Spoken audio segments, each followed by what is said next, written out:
আমরা পূর্বে একবার কাবিননামার 18 নং ধারা নিয়ে আলোচনা করেছিলাম। আজকের পর্বে যে বিষয়টা আমরা আলোচনা করব সেটা হলো, আপনি 18 নং ধারা কিছুই পূর্ণ করেননি, আপনি শুধু সাইন করে দিয়েছেন। কাজী নিজের পক্ষ থেকে কাজী সাহেব কী করেছেন, 18 নং ধারা পূর্ণ করে দিয়েছেন।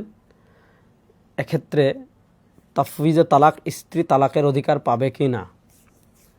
4 বছর আগে আমি এক ভিডিওতে বলেছিলাম যে এক্ষেত্রে স্ত্রীর যে আপনি স্বামী যদি তার না জেনে কাজী যদি সাইন করে, তাহলে স্ত্রী তাফউইজে তালাকের অধিকার পাবে না।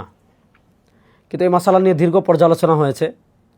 যেহেতু আমার ভিডিওটি পূর্বে অনেক ভিউ হয়েছে, এজন্য মার্কাজুদ দাওয়া আল ইসলামিয়ার যে এটা নিয়ে অনেক আলোচনা হয়েছে, দারুল উলুম করাচিরও ফতোয়া আসছে যে এক্ষেত্রে শরিয়ার মাসালা হলো, আপনি যখন সাইন করবেন, সাইন করার অর্থ আপনি কাজীকে আপনার পক্ষ থেকে ওকিল বানিয়ে দিয়েছেন।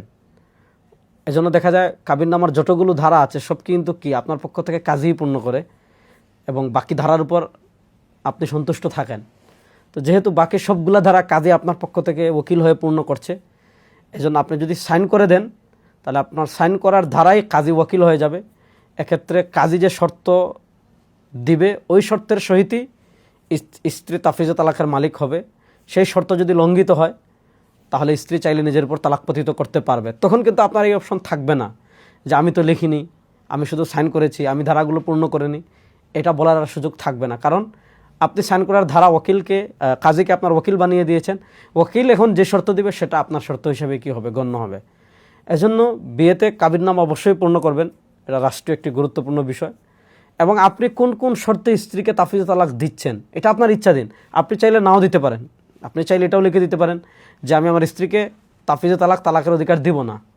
আর যদি দেন, তাহলে কোন কোন শর্তে দিবেন সেটা আপনি নির্ধারণ করে তারপর সাইন করলে দাম্পত্য জীবনে পরবর্তীতে আর কোনো কি হবে না, সমস্যা হবে না।